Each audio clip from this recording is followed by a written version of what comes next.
ইমাম মালিক রাহিমাহুল্লাহর কথা হচ্ছে যে আমি নেকিতে অন্য কাউকে শরিক করতে পারি, দামে নয়। নেকিতে কিভাবে? ইয়াজুজুল ইশতিরাক ফি সাওয়াব ওয়ালা ইয়াজুজুল ইশতিরাক ফিল উদহিয়াহ ওয়ালা ফিল লাহম ওয়ালা ফি লুহুমে বাহিমাতিল আনআম। যে ভাগ সম্ভব নেকিতে, ভাগ মালিকানায় গোস্তে সম্ভব নয়। ইমাম মালিক রাহিমাহুল্লাহর ফতোয়া। নেকিতে সম্ভব মানে আমি পরিবারের মালিক, আমি আমার নিজের ব্যক্তিগত টাকা দিয়ে একটা খাসি, একটা গরু কিনে নিয়ে এসেছি। এখন আমি আমার টাকায়, আমার মালিকানায় একটা গরু, একটা খাসি কুরবানি করছি, কিন্তু এই গরু খাসি কুরবানির নেকিতে আমার পরিবারকে শরিক করছি। ইয়াজুজুল ইশতিরাক ফি সাওয়াব, এই যে নেকিতে আমি তাদেরকে শরিক করছি, এটা জায়েজ। কিন্তু একটা গরু, একটা খাসি, একটা উট, 7 জন মালিক, 7 জনের টাকা ওর মধ্যে থাকবে, 7 জন সেই গোস্ত ভাগ করে নিয়ে যাবে। ইমাম মালিকের মতে বাতালাতিল উযহিয়া, এই উযহিয়াই বাতিল, এই কুরবানি বাতিল।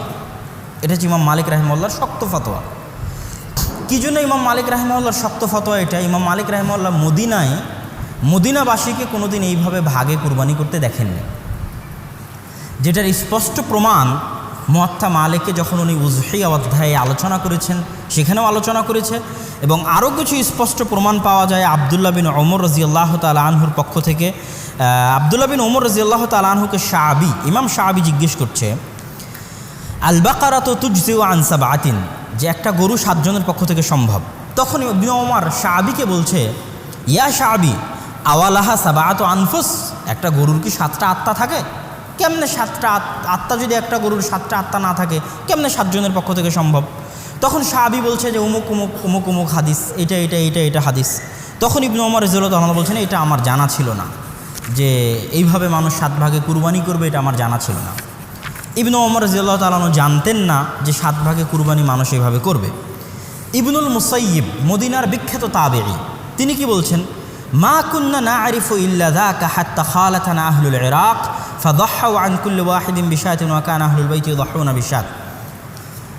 যে আমরা মদিনাবাসীরা যে একটা গরুতে 7 জন কুরবানি হবে বা একটা উটে 10 জন কুরবানি হবে, এটা আমাদের মধ্যে ছিল না। যতক্ষণ না আমরা কুফাবাসীর সাথে মিশ্রিত হয়েছি, কুফাবাসীর সাথে আমাদের সংমিশ্রণ ঘটেছে, ততক্ষণ আমরা এই আমল সম্পর্কে আমাদের জানা ছিল না। তো যেহেতু ইমাম মালিক মদিনার মানুষ, মদিনায় উনি এই আমল দেখেননি, এবং মদিনা এবং মক্কায় এই আমলের ব্যাপক প্রচলন ছিল না।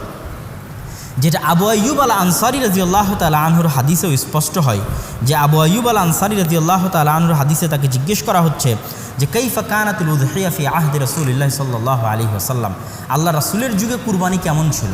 তিনি বলছেন, আল্লাহ রাসূলের যুগে কুরবানি ছিল এক পরিবারের পক্ষ থেকে একটা কুরবানি।